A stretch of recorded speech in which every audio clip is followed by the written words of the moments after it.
Spoilers for Wano ahead. You have been warned. Act 1. We begin with the Straw Hats climbing up a waterfall with a magic carp when they get trapped in a whirlpool and die. JK, Luffy washes up on shore and saves a girl from a monkey and beats up a pirate.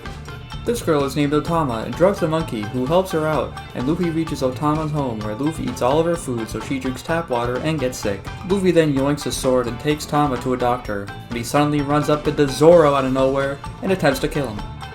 Then they come across a magic man, fight him for a while, until Luffy and the others escape.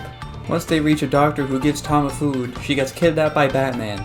Then Luffy decides to become a super wrestler for a bit, before beating up Lion Man and saving Tama yet again.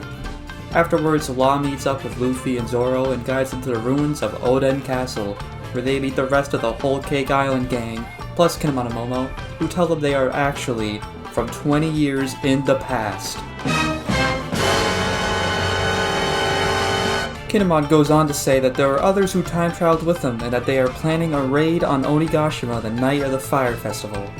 Then, out of nowhere, a wild Kaido appears and blows up the castle they're in. Luffy gets out and, thinking all of his friends are dead, goes up to Kaido and uses Mega Punch. Then Luffy Mega Evolves and uses Close Combat, but it wasn't very effective, and Kaido proceeds to land a critical hit, fainting Luffy. Afterwards, he gets thrown in prison with Kid. Meanwhile, outside of Wano... Aha, Jonathan, you are banging my dog! Act 2. As wacky hijinks ensues in Udon Prison, everyone else is trying to recruit samurai for the upcoming raid. Then we see everyone in town watch Lady Komurasaki, the most beautiful geisha lady in all of Wano, going to meet Orochi, the shogun of Wano, who with the help of Kaido has made Wano a living hell for most of its residents. As Orochi is having a party, Zoro wanders into a friendly old man named Yasui, who takes him into Ebisu Town, a place where all the residents have a big smile on their face all the time, which is a little bit creepy.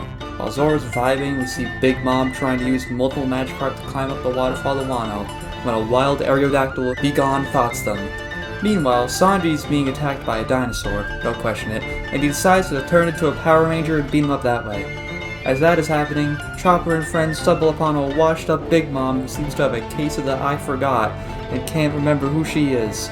While Chopper is having PTSD from Whole Cake Island, the others who don't know who she is befriend her and tell her that if she breaks into the prison Luffy's in, she will find food there. Back to Orochi's party, a little girl laughs at Sir Farquaad and he gets mad and tries to kill her. But Komurasaki slaps him and says no, bad Orochi. Then one of his lackeys kill her. Meanwhile, Udon Prison, Luffy helps an old man by giving him a coupon to Wendy's, and then the sexiest man in all of One Piece, Queen, comes zooming in and makes Luffy and the old man fight the guards at a tournament just cuz. As thanks for earlier, the old man uses this opportunity to teach Luffy a new technique that can actually damage Kaido. Meanwhile, Zoro fights a guy while protecting a woman, gets his sword stolen, sleeps with said woman. Oh, and Sonic the Hedgehog gets executed. Back in jail, Big Mom busts down the door, demands food, but Queen ain't having none of her BS and says, no, it's all mine. And turns into a goddamn Brachiosaurus before getting bodied by Big Mama, so he is forced to unleash his secret technique, the ultimate head bonk. This gives her her memory back, but then immediately passes out and goes to sleep, and proceeds to get captured by Queen. As Queen is off to bring Big Mom to Kaido, Luffy frees all the prisoners including a Turtle Man, and Momo convinces them to join their raid party. Then we see Kaido talk to Big Mom and frees her so they can fight, and immediately afterwards they decide to join forces. Now everyone is gearing up for the raid, with Zoro getting a new sword and Luffy mastering a new technique, and the raid commences. Meanwhile, outside of Wano... Act 3. Flashback time! 41 years ago, the land of Wano, there existed the Chad of Chads, Kozuki Oden, son of the Shogun. This man was too busy starting harem wars and eating food on top of people's graves to care about his duties, so his dad disowned him and kicked him out of the capital. So this man decided to go to the most lawless place in Wano, beat up all the residents there, and turn it into the most prosperous town in all the land. His dad reowned him, and soon after, a young Whitebeard would land on the shores of Wano, and the first thing Oden does when he learns of this is runs up to him, starts fighting him, and asks Whitebeard to let him set sail with them. Whitebeard decides that if he can hold on to a chain in the water for 3 whole days, he could come aboard. However, on day 3, Oden noticed a girl was in trouble, so Oden let go of the chain and rushed over to help her. Whitebeard, however, was impressed by this and decided to let both of them come aboard. This woman was named Toki, and she has the time travel fruit, and has a kid with Odin later on. Odin would travel with these guys for a while until they ran into the future king of the pirates himself, Roger.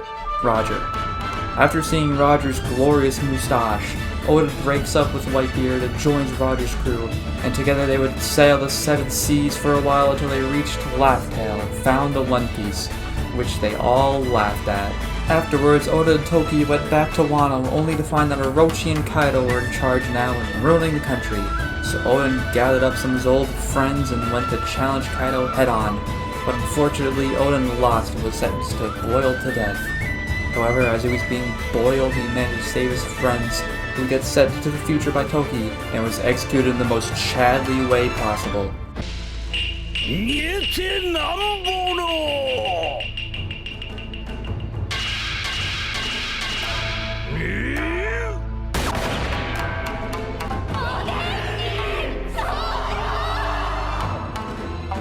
Hell yeah! Flashback over, we now see Kinemon and the other 8 samurai, aka the Scabbards, standing alone with no one around to help for the raid. So as they charge toward Onigashima alone, Kinemon says that someone among us is acting pretty sus, and it is revealed that Kanjuro was the imposter the whole time. Turns out that he's actually part of Orochi's family line, and he's been sending information to Kaido and the others. But right when Kanjuro is about to kill them, the Straw Hats and everyone else shows up, and Kanjuro, not wanting to die, steals Momo and takes him to Kaido. But then none of that matters, cause coming in from Whole Cake Island, it's your boy, Jinbei, here to join the Straw Hat crew. And now, it's raid time. While Kinemon and the Scabbards plan their attack against Kaido, Luffy and the others start causing chaos on the dance floor. After running around for a bit, Luffy fights a girl who could turn into a Yoshi, until a new challenger enters the ring and knocks her out.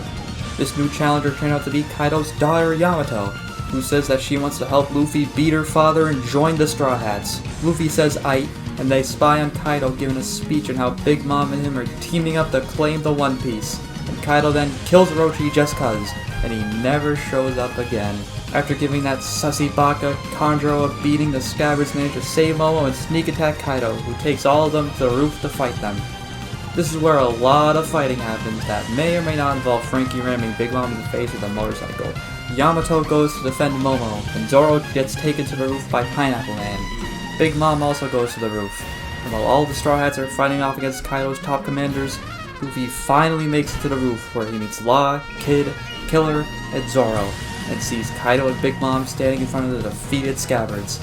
Law sends the Scabbards downstairs to safety, and Luffy bops Kaido in the head, actually causing damage. Strap in, folks.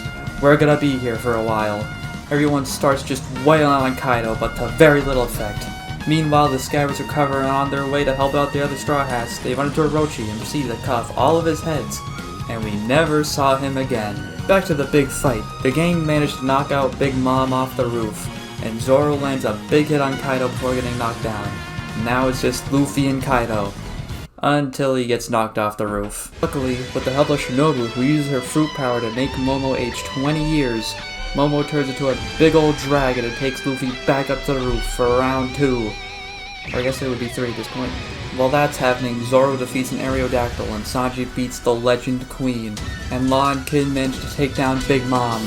Back to Luffy, things are starting to go really well for him, and he's about to land a final blow, until he gets interrupted by a CP0 guy and gets decked out and knocked into the ground again. Luffy knocked down, realizing that the power of both God and anime won't be able to save him this time. He has only one option left. What's up, Doc?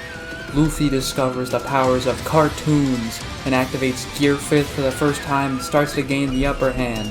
Meanwhile, Komurasaki, who's actually Momo's sister, kills Orochi for good with the help of one of the Scabbards. For now. With Luffy's newly acquired Looney Tune powers, he manages to defeat Kaido once and for all, and he and Big Mom fall into a volcano and presumably die, but probably not. After the battle is done, everyone celebrates and they all live happily ever after. Oh, and Green Bull is on the island now. That's probably not good. Oh, it turns out Luffy is now an Emperor of the Sea. Huh. Wait a minute, is that Buggy?